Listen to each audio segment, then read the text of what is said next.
आज की सीरीज में जो प्रश्न आने वाले हैं बहुत ही ज़्यादा एग्जाम की दृष्टि से इम्पोर्टेंट हैं और बहुत ही अच्छे और विविधतापूर्ण क्वेश्चन हैं। नमस्कार, सिद्धांत टीचर्स एकेडमी से मैं प्रदीप तेनगुलिया। दोस्तों, आगे बढ़ने से पहले जिन लोगों ने चैनल को सब्सक्राइब नहीं किया, चैनल को सब्सक्राइब अवश्य कर लें और बेल आइकन को प्रेस कर लें ताकि आने वाले नोटिफिकेशंस आपको मिलते रहें। दोस्तों, जिन लोगों को LT ग्रेड, TGT, PGT के नोट्स की आवश्यकता हो तो वो हमें 8650070632 पर कॉल करें या व्हाट्सएप कर सकते हैं। इन नोट्स में हमने इंक्लूड किया है brief history of English literature, writers and their biography, their works and analysis, literary forms and genre, stanza formation, rhetoric and prosody, phonetics, major movements of English literature, figures of speech, 4,000 plus MCQs और one liner questions हैं literature पर और 8,000 MCQs हैं grammar पर।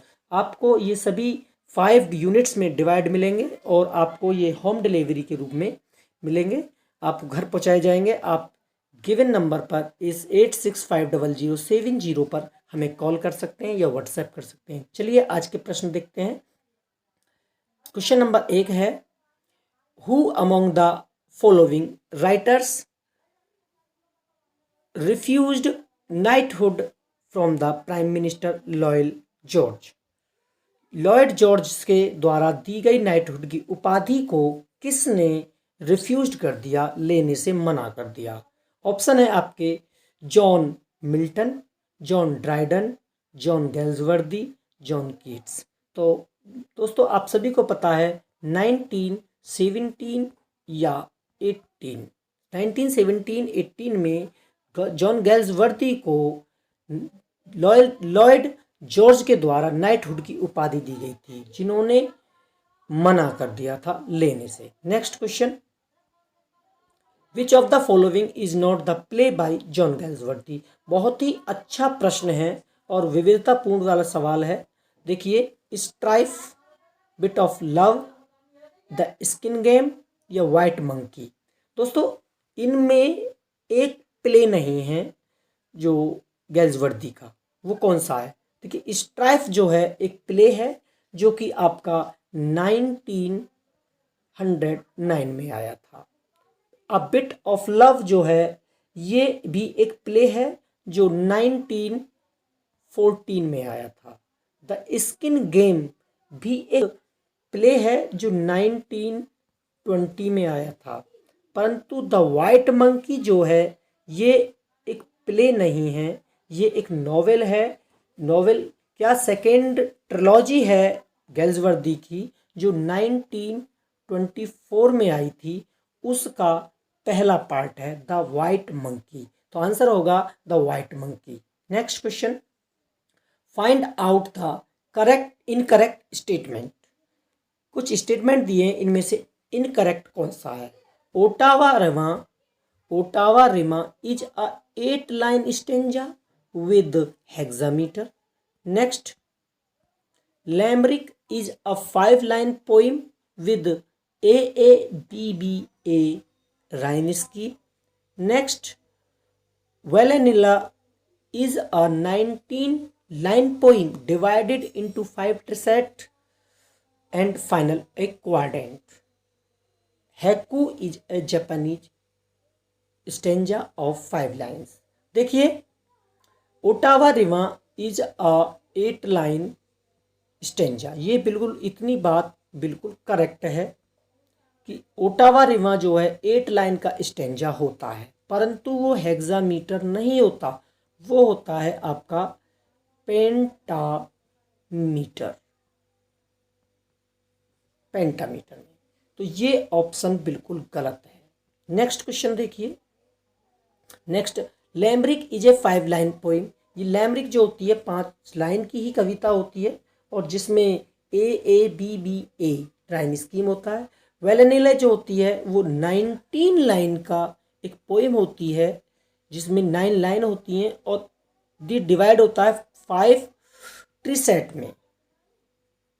ट्रिसेट में होता है, ट्रिसेट कहते हैं 3 लाइन के स्टेंजा को, तो 5 ट्रिसेट होते हैं तो ये 15 लाइन्स हो जाती हैं और फाइनल एक क्वाड्रेंट कहते हैं 4 लाइन स्टेंजा को। इस प्रकार से 19 लाइन्स की होती है, तो ये भी सही है। उसके बाद नेक्स्ट, आपका haiku is Japanese stanza of 5 lines. Yes, ये भी सही है। तो आंसर होगा इसका a, ottava rima is a 8 line stanza with hexameter, क्योंकि यहाँ पर हेक्सामीटर ना हो करके पेंटामीटर होना चाहिए, ये गलत है। A curtal sonnet consist of 11 lines, 12 lines, 13 lines या 14 लाइन्स। तो आप सभी को जानते होंगे आप सभी लोग, एक कर्टल जो होता है वो 11 लाइन्स का होता है और इसका इन्वेंशन किया था G.M. हॉपकिंस ने। हॉपकिंस ने किया था। तो इसका आंसर होगा a, curtal sonnets consist of 11 lines. Next, which work of Milton was disapproved for its inherent improbability by Samuel Johnson. बहुत ही ज़्यादा अच्छा प्रश्न है ये कि इनमें से विच of the work of Milton disapproved for its inherent improbability, यानी कि आंतरिक असंभवता जो कहा को नहीं माना था सैमुअल जॉनसन ने, वो कौन सा था? Paradise Lost, Paradise Regained, Lycidas या आपका सैमसन एगोनिस्ट। तो इसका आंसर होगा Lycidas. Next question, life of Milton has been written by Samuel Johnson, Ben Jonson, John Dryden, Charles Lamb. तो इसका आंसर होगा सैमुअल जॉनसन ए। इन्होंने ही लाइफ ऑफ मिल्टन लिखा है, यानी कि इन्होंने एक लाइव्स लिखा है जिसमें आपका 52 के अराउंड जो राइटर हैं उनके बारे में लिखा है। तो इसका आंसर होगा A, Samuel Johnson. Next question देखिए, which of the following points according to Hardy is the best cure of disappear. बहुत ही ज़्यादा अच्छा क्वेश्चन है और रेयर क्वेश्चन है। ऐसे क्वेश्चन रेयर होते हैं, बहुत कम मिलते हैं लोगों को। तो हार्डी ने निम्न में से कौन सी ऐसी पोएम है जिसको बेस्ट क्योर ऑफ डिसपेयर कहा है हार्डी ने? पहली बात, हार्डी ने वर्ड्सवर्थ की एक पोएम है उसको कहा है और वो है आपकी माइकल टिंटन एवे, इडियट बॉय या लीच गैदरर। तो आंसर होगा इसका डी, दी लीच गैदरर। दी लीच गैदरर को एक और नाम से जाना जाता है जिसका नाम है resolution and independence. Next question, Wordsworth compared himself to Aeolian harp in, कहाँ पर वर्ड्सवर्थ ने अपने आप को एलियन हार्प के से कंपेयर्ड किया है? बहुत ही अच्छा प्रश्न है और आंसर ऑप्शन है इसके the Prelude, the Lyrical Ballads, Immortality Ode या रिजोल्यूशन एंड इंडिपेंडेंस, जिसका नाम लीच गैदरर भी है। तो इसका आंसर होगा a, the prelude. The prelude में उसने अपने आप को एलियन हार्प से कंपेयर्ड किया है। Next question, who said poetry sheds no tear such as angel weeps. बहुत ही जबरदस्त सवाल है, क्वेश्चन है ये कि किसने कहा पोइट्री आंसू नहीं बहाती है जैसे एंजल्स रोते हैं? किसने कहा है? कॉलरिज ने, वर्ड्सवर्थ ने, डाउडन ने या फिर आपका अर्नोल्ड ने? तो इसका आंसर होगा वर्ड्सवर्थ ने कहा है poetry sheds no tear as angels weep. Next question, Wordsworth said about Shakespeare. Wordsworth ने शेक्सपियर के बारे में कहा विद दिस की ही अनलॉक्ड हिज हार्ट। कई बार पूछा जा चुका है कि ये किसने कही है लाइंस, किसके बारे में कही है लाइंस। तो ये तो ठीक है, परंतु दिस की, ये जो वर्ड है दिस की रेफर्स टू किसके लिए आया है? लव थीम के लिए, ड्रामा के लिए, सोनेट्स के लिए या ट्रेजिडी के लिए? तो आंसर होगा सी, सोनेट्स के लिए। सोनेट्स के द्वारा ही शेक्सपियर ने अपने हार्ट को खोला, ऐसा वर्ड्सवर्थ ने कहा। Next question, who was Nicholas Roy? Nicholas Roy कौन था? A friend of Shakespeare, a biographer of Shakespeare, as character in Shakespeare drama या फादर ऑफ शेक्सपियर्स बिलव्ड? तो बहुत ही ईजी सवाल है, इसका आंसर होगा B, a biographer of Shakespeare. Next question. आगे बढ़ने से पहले जिन लोगों ने चैनल को सब्सक्राइब नहीं किया, चैनल को सब्सक्राइब अवश्य कर लें और वीडियो को लाइक करें, शेयर जरूर कर दें। देखिए नेक्स्ट क्वेश्चन, बहुत ही जबरदस्त क्वेश्चन है ये। The line O tiger's heart wrapped in the woman's hide has been taken from? जी लाइन है आपका the tiger's O tiger's heart wrapped in a woman's hide, ये कहाँ से ली गई हैं?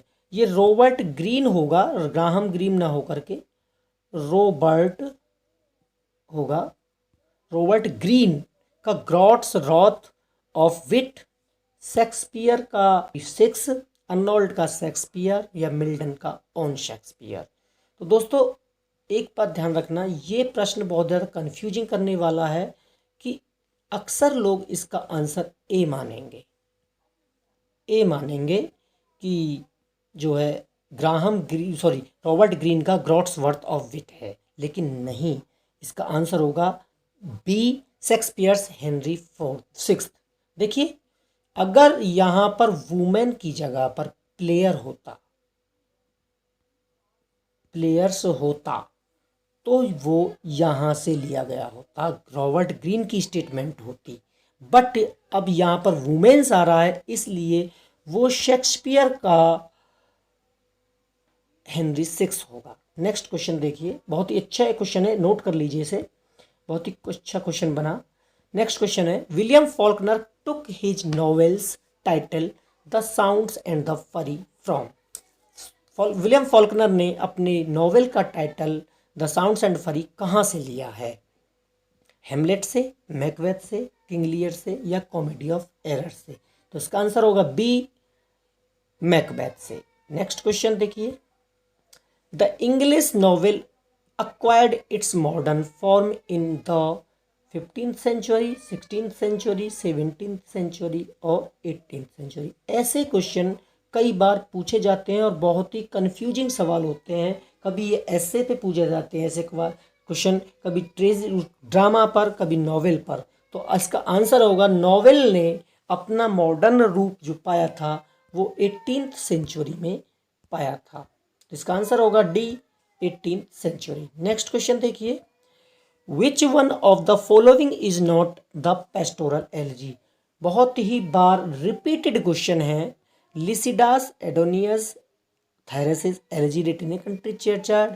तो ये बहुत ही कॉमन सा क्वेश्चन है, इसका आंसर होगा डी, एलिजी रेटिने कंट्री चर्चार्ड एक पेस्टोरल एलिजी नहीं है, जबकि ये तीनों पेस्टोरल एलिजी हैं। लिसिडास मिल्टन का है, और मैं लिख देता हूँ, ये लिसिडास मिल्टन का है, मिल्टन, ये आपका शैली का है, और ये अर्नोल्ड का है, थायरसिस अर्नोल्ड का है। Elegy written country चर्चार्ड Thomas Gray का है, जो कि एलिजी तो है पर पेस्टोरल एलिजी नहीं है। Next question, Dryden's all for love is written in free verses, blank verses, heroic couplet या ट्रेजरेमा? दोस्तों इस क्वेश्चन को यहाँ पर इंक्लूड करने का मकसद है क्योंकि आउट ऑफ सिलेबस तो है, लेकिन क्योंकि इस ऑल फॉर लव जो है वो एंटोनी, शेक्सपियर के एंटोनी क्लियोपैट्रा पर बेस्ड है, इसलिए इसको समाप्त किया है और ये लिखा गया है ब्लैंक वर्स में। Next question, the renaissance made a great impact on? बहुत ही ज़्यादा अच्छा क्वेश्चन है। रेनेसेंस एरा था उसने किस पर इम्पैक्ट डाला था सबसे ज़्यादा? जैकोबियन प्लेराइट्स पर, रोमांटिक पोइट्स पर, या मॉडर्न पोइट्स पर, या फिर आपका यूनिवर्सिटी विट्स पर? तो ये दोस्तों आपको बता दें, इसका सबसे अधिक प्रभाव जो पड़ा वो रोमांटिक पोइट्स पर पड़ा था, और उन्होंने रोमांटिक पोइट्स ने जो रेनेसेंस को ज़्यादा फॉलो किया और उसके बारे में ज़्यादा प्रभावित रहे उससे। Next question, o there is blazing in the gentle breeze is, ये जो है लाइन है, o there is blazing in the gentle breeze is the opening line of the prelude, the closing line of the prelude, the opening line of the lyrical ballads, या the closing line of the lyrical ballads. तो इसका answer होगा a, the opening lines of the prelude, ये opening line है prelude की, o there is blazing in the gentle breeze is. Next question देखिए, which one is different from others. देखिए, the man of property, in chancery, fugitive, to let. देखिए, इसको थोड़ा गौर से पढ़ने की आवश्यकता है कि चारों के चारों क्वेश्चन जॉन गेल्सवर्दी के हैं, परंतु इनमें एक डिफरेंट है।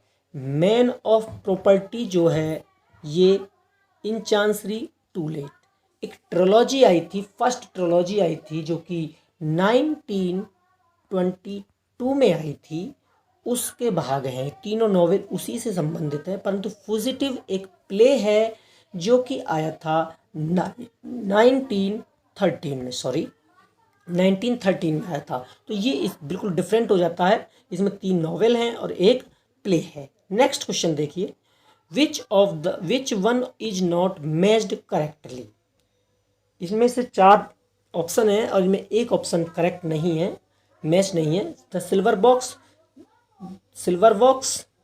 1906, और सेकंड है स्ट्राइफ 1909, सी है जस्टिस 1910, डी है द स्किन गेम 1907। तो सिल्वर बॉक्स इसका फर्स्ट प्ले था जॉन गेल्सवर्दी का, जो कि 1906 में आया था, बिल्कुल सही है। स्ट्राइफ भी एक प्ले है जो 1909 में आया था। जस्टिस है 1910 में आया था, बिल्कुल सही है, बहुत ही ज़्यादा फेमस रहा है। और द स्किन गेम जो है ये भी एक प्ले है जो कि इसमें नहीं आया था 1907 में, स्किन गेम आया था 1920। तो इसका बिल्कुल मैच नहीं करता है, तो इसका आंसर होगा D, the skin game. Next question, which one work of Galsworthy that appeared under his own name. बहुत ही ज़्यादा अच्छा क्वेश्चन है ये कि, और इसको मैंने बहुत अब जानबूझकर इंक्लूड किया है। ये क्वेश्चन मैंने बनाया है तो बहुत ही अच्छी तरीके से बनाया दी कि इसमें कौन सा ऐसा वर्क है इनमें से जो उसके अपने खुद के नाम के अंडर ही पब्लिश हुआ था पहली बार। देखिए, the from the four wind, Jocelyn, the island Pharisees या सिल्वर बॉक्स। बहुत चारों ही को फर्स्ट कहा जाएगा, लेकिन कैसे? देखिए, फ्रॉम द फोर विंड्स जो है ये उसके करियर का पहला लिटरेरी वर्क था जो आया था 1897 में, लेकिन ये एक शॉर्ट स्टोरी रही, कलेक्शन ऑफ शॉर्ट स्टोरी कह सकते हैं। ये फ्रॉम द फोर विंड जो कलेक्शन ऑफ शॉर्ट स्टोरी है। जोसलिन जो है आपका ये फुल लेंथ नॉवेल है, और लेकिन ये भी उसके दूसरे पेन नेम के अंदर ही पब्लिश हुआ था, और ये पब्लिश हुआ था आपका 1899 में। और द आइलैंड फेरीज है, ये इसका ऐसा वर्क है जो आया था, जो कि मतलब पहला वर्क है जो इसके अपने नाम के अंदर, जो जॉन गेल्सवर्दी नाम है उसके अंडर में ये पब्लिश हुआ था, और इसीलिए इसको कहा जाता है कि ये पहला वर्क है जो इसके अंडर में लिया है। लेकिन पहले वर्क जो थे वो किसके नाम से जाने जाते थे? वो जाने जाते थे जॉन सिंह जॉन के नाम से। जॉन, दोबारा देख लीजिए, जॉन सिंह जॉन के नाम से इनको ये दोनों आए थे। लेकिन ये फर्स्ट था पहला आइलैंड फेरीज जो आया था आपका 1906 में। पहला ऐसा, 1906 में नहीं आया था, ये 1904 में आया था, 1904 में आया था। 1906 में तो सिल्वर बॉक्स आया था, तो ये आया था। ये ही एक ऐसा राइट था जो इसके खुद के नाम के अंडर में पब्लिश हुआ था। और डी है आपका सिल्वर बॉक्स, ये इनका फर्स्ट प्ले है जो 1906 में आपका आया था। आइलैंड फेरीज आया था 1904 में। ठीक है, next question, who called whom God gifted organ voice of England? किसने किसको God gifted organ of England कहा है? टेनिसन ने कहा है मिल्टन को, मिल्टन ने टेनिसन को कहा है, मिल्टन ने शेक्सपियर को कहा है, या वर्ड्सवर्थ ने मिल्टन को कहा है? तो इसका आंसर होगा, कॉमन सा क्वेश्चन है, ये टेनिसन ने कहा था मिल्टन को God gifted organ voice of England. God gifted organ voice of England Tennyson ने कहा था मिल्टन को। नेक्स्ट क्वेश्चन देखिए, Dryden said this man cuts all out and ancient too. बहुत ही जबरदस्त क्वेश्चन है, परंतु ये घुमा के पूछा गया क्वेश्चन है। देख लीजिए, ड्राइडन ने किसको कहा था कि this man cuts us all out? किसने, इस इंसान ने हमें सभी को बाहर कर दिया है, यहाँ तक कि प्राचीन जो हैं उन लोगों को भी बाहर कर दिया है। तो दिस मैन जो है किसको रेफर करता है? वर्ड्सवर्थ को, शेक्सपियर को, मिल्टन को, या फिर आपका अलेक्जेंडर पोप को? तो इसका आंसर होगा सी, मिल्टन। मिल्टन को ड्राइडन ने कहा था this man cuts us all out and ancient too. Next question देख लीजिए, which work was Milton's favourite of all works his? बहुत अच्छा क्वेश्चन है और कई बार पूछा जा चुका है कि कौन सा ऐसा वर्क फेवरेट था। Paradise Lost, Paradise Regained, Samson Agonistes and On His Blindness. तो इसका आंसर होगा B, Paradise Regained. Next question देखिए, ये भी बहुत अच्छा प्रश्न है, which one is not matched correctly? कौन सा ऐसा वर्क है जो कि, कौन सा ऐसा ऑप्शन है जो मैच्ड नहीं है? इसमें एक तरफ ड्रामा है शेक्सपियर के और दूसरी तरफ इनके सोर्स दे रखे हैं। देखिए, as you like it Thomas Lodge का Rosalind, the comedy of error Plautus का मेनिकेमी, और विंटर्स टेल रॉबर्ट ग्रीन का पेंडेस्टो, या Merchant of Venice Holinshed Chronicle. तो देखिए, as you like it Rosalind का ही सोर्स है, और कॉमेडी ऑफ एरर्स दो है, मेनिकेमी है प्लेटस का, उसका है, और विंटर्स टेल रॉबर्ट ग्रीन का पेंडेस्टो है, उससे लिया गया है, पेंडेस्टो लिया गया है। लेकिन मर्चेंट ऑफ वेनिस जो है वो इससे नहीं लिया गया है, वो लिया गया है क्रिस्टोफर मार्लो, जिनको मॉर्निंग स्टार ऑफ रेनासेंस भी कहा जाता है।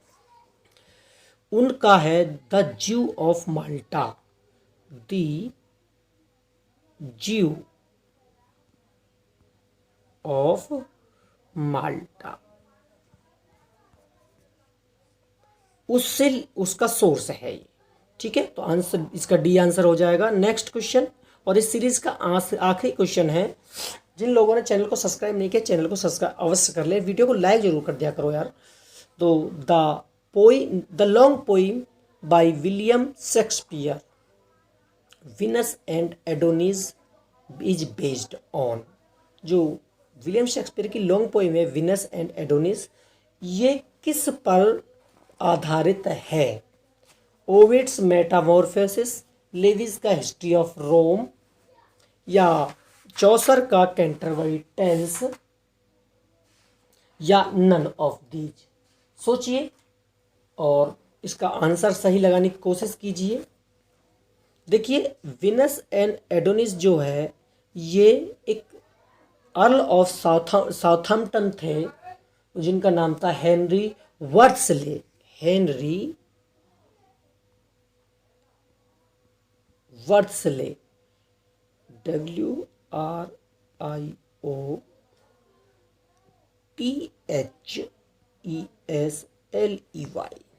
वर्ड्सले, इनको डेडिकेट थी, और ये बेस्ड थी ओविड के मेटामॉर्फोसिस से, और ये आई थी 1594 में। तो बहुत ही अच्छा प्रश्न है ये, कई बार पूछा गया है।